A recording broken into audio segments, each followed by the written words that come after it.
Hello மக்களே, எல்லாரும் எப்படி இருக்கீங்க? நல்லா இருப்பீங்கன்னு சொன்ன நம்புகிறேன். ஜனநாயகன் இந்த பொங்கலுக்கு விஜய் ரசிகர்களுக்கு ஒரு மிகப்பெரிய ஏமாற்றம் அப்படின்னே சொல்லணும். ஏன் அப்படின்னா, இந்த பொங்கலுக்கு ஜனநாயகன் ரிலீஸ் ஆகலை அப்படிங்கிறது கன்ஃபார்ம் ஆயிருச்சு. லட்சக்கணக்கான ரசிகர்கள் வந்து பார்த்தீங்கன்னா டிக்கெட் வந்து புக் பண்ணிவிட்டு இப்போது அந்த அமௌண்ட் எல்லாமே கண்டிப்பாக ரீஃபண்ட் ஆகிருக்கும். ஏன் அப்படின்னா, நேற்றே ரிலீஸ் ஆக வேண்டியது ரிலீஸ் ஆகாமல் போனால கண்டிப்பாக எல்லாத்துக்குமே வந்து பார்த்திங்கன்னா ரீஃபண்ட் ஆகிருக்கும். இந்த வீடியோவில் நம்ம எதை பற்றி பார்க்க போகிறோம் அப்படின்னா, இந்த ஜனநாயகன் படம் ஏன் உண்மையாலுமே என்ன தான் வந்து நடந்தது, ஏன் சென்சார் போர்டு வந்து பார்த்திங்கன்னா இதுக்கு அப்ரூவல் கொடுக்க மாட்டேங்கிறாங்க, அதாவது CBFC central board of film certificate வந்து பார்த்திங்கன்னா ஏன் வந்து கொடுக்க மாட்டேங்கிறாங்க அப்ரூவல். அதுக்கப்புறம் இந்த படம் ரிலீஸ் ஆகாத பற்றி மக்கள் வந்து, அதாவது பப்ளிக் ஒப்பீனியன் வந்து சோசியல் மீடியாவில் நிறையா வந்து பேசிக்கிட்டு இருக்காங்க. அதை பற்றியும் இந்த வீடியோவில் பார்க்க போகிறோம். அதுக்கப்புறம் இந்த படம் உண்மையிலுமே எப்போ வந்து ரிலீஸ் ஆக போகுது அப்படிங்கிற பற்றியும் இந்த வீடியோவில் வந்து பார்த்திங்கன்னா கொஞ்சம் டீட்டெயிலாக வந்து பார்க்கலாம். இந்த வீடியோக்குள்ளே போகிறதுக்கு முன்னாடி நம்ம சேனல் நீங்கள் இன்னும் சப்ஸ்கிரைப் பண்ணாமல் பார்த்துக்கிட்டிங்கன்னா மறக்காமல் சப்ஸ்கிரைப் பண்ணிடுங்க. வாங்க வீடியோக்குள்ளே போகலாம். ஜனநாயகன் படம் வந்து பார்த்திங்கன்னா ஜனவரி 9, அதாவது நேற்று வந்து பார்த்திங்கன்னா ரிலீஸ் ஆகிற மாதிரி டீம் வந்து ஃபிக்ஸ் பண்ணி எல்லா வேலையுமே வந்து பண்ணிக்கிட்டு இருந்தாங்க. இதுக்கு நடுவில் என்ன ஆச்சு அப்படின்னா, அதாவது படம் எப்பயுமே வந்து பார்த்திங்கன்னா சென்சார் போர்டோட அப்ரூவல் வாங்கணும். அதாவது CBFC central board of film certificate அப்படிங்கிற அந்த சர்டிஃபிகேட் வந்து அப்ரூவல் கொடுத்ததான் படம் வந்து பார்த்திங்கன்னா ரிலீஸ் ஆகும். ஆனால் அந்த சர்டிஃபிகேட் அப்படிங்கிறது கடைசி நேரத்தில் ரிஜெக்ட் ஆகிடுது. அதாவது ரீஅப்ரூவல் அப்படிங்கிறதுக்கு அனுப்பப்படுது. இந்த ரீஅப்ரூவலுக்கு போச்சு அப்படின்னா கண்டிப்பாக படம் ரிலீஸ் ஆகிறதுக்கான டேட் அப்படிங்கிறதும் தள்ளி போகும் அப்படிங்கிறது இந்த ஜனநாயகன் டீமுக்கு தெரிய வருது. இவங்க என்ன பண்ணுறாங்க அப்படின்னா கேஸ் வந்து ஃபைல் பண்ணுறாங்க. அதாவது ஏன் வந்து இதை வந்து தள்ளி போடுறீங்க, எதுக்காக மறுபடியும் ரீஅப்ரூவலுக்கு வந்து அனுப்பணும் அப்படிங்கிறத அவங்க வந்து கேஸ் வந்து ஃபைல் பண்ணுறாங்க. இதில் ஃபஸ்ட்டு வந்து உண்மையிலுமே என்ன நடந்தது அப்படின்னா, அதாவது இந்த படத்தை வந்து பார்த்திங்கன்னா ஃபஸ்ட்டு வந்து இந்த அப்ரூவலுக்காக ஒரு 5 பேர் கொண்ட குழு அப்படிங்கிறவங்க இந்த படத்தை வந்து பார்ப்பாங்க. அப்படி பார்த்ததில் ஃபஸ்ட்டு வந்து இதில் 27 கட்டு, அதாவது நார்மலாக ஒரு படம் போகுது அப்படின்னா இந்த சீன் வேணாம் அப்படின்னு சொன்னாங்கன்னா அந்த சீனை வந்து பார்த்திங்கன்னா ரிமூவ் பண்ணிடுவாங்க. அப்படி ஜனநாயகன் படத்துக்கு 27 கட்டு வந்து இருந்திருக்குது. அந்த கட்டுக்கும் வந்து பார்த்திங்கன்னா படக்குழு அப்படிங்கிறது ஓகே நாங்கள் வந்து ரிமூவ் பண்ணிடுறோம் அப்படின்னு சொல்லி ரிமூவும் வந்து பண்ணிடுறாங்க.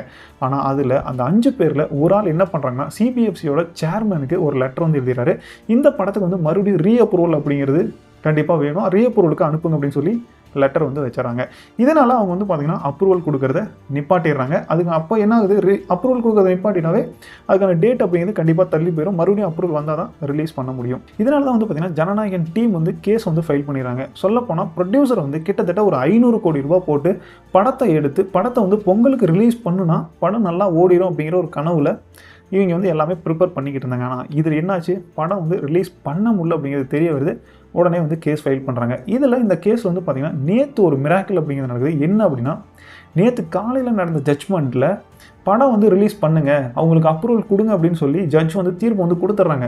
ஆனால் சிபிஎஃப்சி என்ன பண்ணுறாங்கன்னா மறுபடியும் அப்பீலுக்கு போய், அதாவது நார்மலாக சிங்கிள் ஜட்ஜில் இருக்கும், அது வந்து பெஞ்சுக்கு, அதாவது டபுள் ஜட்ஜுக்கு போய் அங்கே என்ன ஆகுது அப்படின்னா மறுபடியும் ஹியரிங் அப்படிங்கிறது வாங்கிடுறாங்க. இந்த ஹியரிங்கை எப்போ வாங்குறாங்க அப்படின்னா ஜனவரி 21 வந்து பார்த்திங்கன்னா கேஸ் அப்படிங்கிறது தள்ளி வச்சுறாங்க.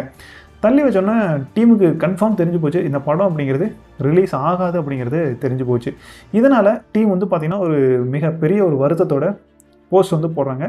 படம் வந்து பொங்கலுக்கு ரிலீஸ் ஆகாது அப்படிங்கிறத போடுறாங்க. இது வந்து விஜய் ரசிகர்களுக்கு ஒரு மிகப்பெரிய ஒரு ஏமாற்றத்தை வந்து கொடுத்துருச்சு அப்படின்னே சொல்லணும். இதுக்கப்புறம் வந்து பார்த்திங்கன்னா இந்த ஹியரிங், அதாவது ஜனவரி 21 இந்த ஹியரிங்கில் வந்து நடந்தாலும் அப்போ படம் ரிலீஸ் ஆகுமாங்கிறது தெரியாது. ஏன் அப்படின்னா, ஒருவேளை சிபிஎஃப்சிக்கு சாதகமாக கேஸ் வந்துருச்சு அப்படின்னா ஜனநாயகன் டீம் வந்து பார்த்திங்கன்னா அப்பீலுக்கு வந்து சுப்ரீம் கோர்ட் போவாங்க.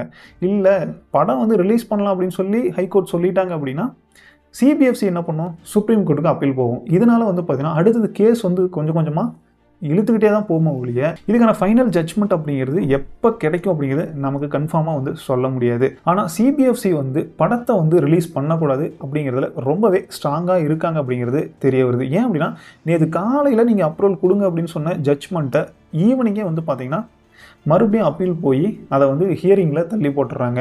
ஸோ அதனால் டீமுக்கு வந்து பார்த்திங்கன்னா அப்ரூவல் அப்படிங்கிறது கிடைக்காம போயிடுது. இதில் ரெண்டாவதாக மக்கள் வந்து பார்த்திங்கன்னா இதை என்ன பேசிக்கிட்டு இருக்காங்க அப்படின்னு சொல்லி பார்த்தா, இந்த படம் ரிலீஸ் ஆகலை, இதில் வந்து பார்த்திங்கன்னா விஜய் வந்து இப்போ கட்சி ஆரம்பிச்சிட்டாரு. 2026 எலெக்ஷனில் வந்து பார்த்திங்கன்னா நிற்க போகிறாங்க. அவருக்கு மிகப்பெரிய கூட்டம் அப்படிங்கிறதும் வந்து போய்கிட்டு இருக்குது. இதனால் பொலிட்டிக்கல் ப்ரெஷர்னால தான் சிபிஎஃப்சி வந்து பார்த்திங்கன்னா அப்ரூவல் கொடுக்க மாட்டேங்கிறாங்க அப்படின்னு சொல்லி ஒரு பக்கம் மக்கள் எல்லாருமே வந்து பேசிகிட்டு இருக்காங்க. இது உண்மையாக என்ன அப்படிங்கிறது தெரியல. மக்கள் சொல்கிற கருத்து வந்து இந்த மாதிரி தான் இருந்துக்கிட்டு இருக்குது. அதாவது ஒரு தலைவர் வந்து பேசுகிறாரு, ஏன் இதுக்கு முன்னாடி விஜய் வந்து பார்த்திங்கன்னா படம் ரிலீஸ் ஆகாமல் பிரச்சனை ஆகலையா, ஜெயலலிதா அம்மா இருந்தப்போ கூட தான் அவர் போய் கையை கட்டி நின்றுக்கிட்டு இருந்தார் படம் ரிலீஸ் ஆகாமல் அப்ரூவலுக்கு, அப்போல்லாம் வந்து தெரியல அப்படின்னு சொல்லி ஒரு தலைவர் வந்து பார்த்திங்கன்னா ஒரு சைடு வந்து பேசிக்கிட்டு இருக்காரு.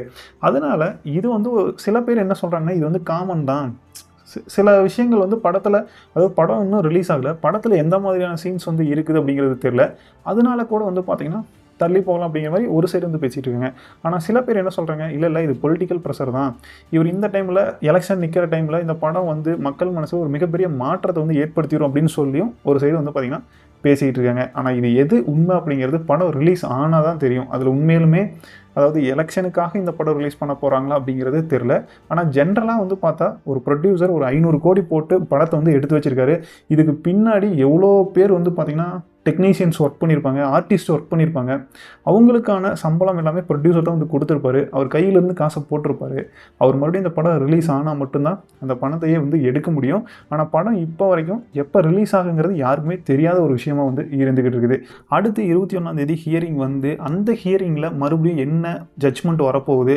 ஒருவேளை ஜட்ஜ்மெண்ட் வந்து எப்படி வேணாலும் வரலாம். எப்படி வந்தாலும் 2 பேர்த்தில் ஒருத்தர் வந்து பார்த்திங்கன்னா கண்டிப்பாக சுப்ரீம் கோர்ட்டில் அப்பீல் பண்ணுவாங்க. அதுக்கப்புறம் மறுபடியும் கேஸ் அப்படிங்கிறது அங்கே போகும். அதுக்கப்புறம் மறுபடியும் கொஞ்சம் கொஞ்சமாக வந்து பார்த்திங்கன்னா எழுதுக்கிட்டு தான் போகும். ஆனால் ஒரு வழியாக எப்படியும் பிப்ரவரியில் படம் ரிலீஸுக்கான வாய்ப்புகள் இருக்குது அப்படின்னு சொல்லி எல்லாருமே வந்து பேசிக்கிட்டு இருக்காங்க. ஒருவேளை பிப்ரவரிலையும் ரிலீஸ் ஆகாமல் பிப்ரவரி எண்டுக்கு போயிடுச்சு அப்படின்னா அதுக்கப்புறம் எலெக்ஷன் அப்படிங்கிற மாதிரி வந்துடும். எலெக்ஷன் நாம் படி வந்து பார்த்திங்கன்னா படத்தில் எலெக்ஷன் சம்மந்தமான சீன்ஸ் இருந்தது அப்படின்னா படத்தை வந்து ரிலீஸ் பண்ண விட மாட்டாங்க. டோட்டலாக ஜனநாயகன் படம் ரிலீஸ் ஆகாமையே போயிடும் எலெக்ஷன் முடிகிற வரைக்கும். ஸோ இந்த நிலமை தான் இப்போ அப்படிங்கிறது போய்கிட்டு இருக்குது. ஸோ இதைத்தான் உங்கள்கிட்ட சொல்லணும் அப்படின்னு சொல்லி நினச்சேன். இந்த வீடியோ உங்களுக்கு பிடிச்சிருந்து அப்படின்னா மறக்காமல் ஒரு லைக் பண்ணிடுங்க. அதுக்கப்புறம் அடுத்து இன்னொரு வீடியோட உங்களை சந்திக்கிறேன். டாடா பாய். தேங்க்யூ.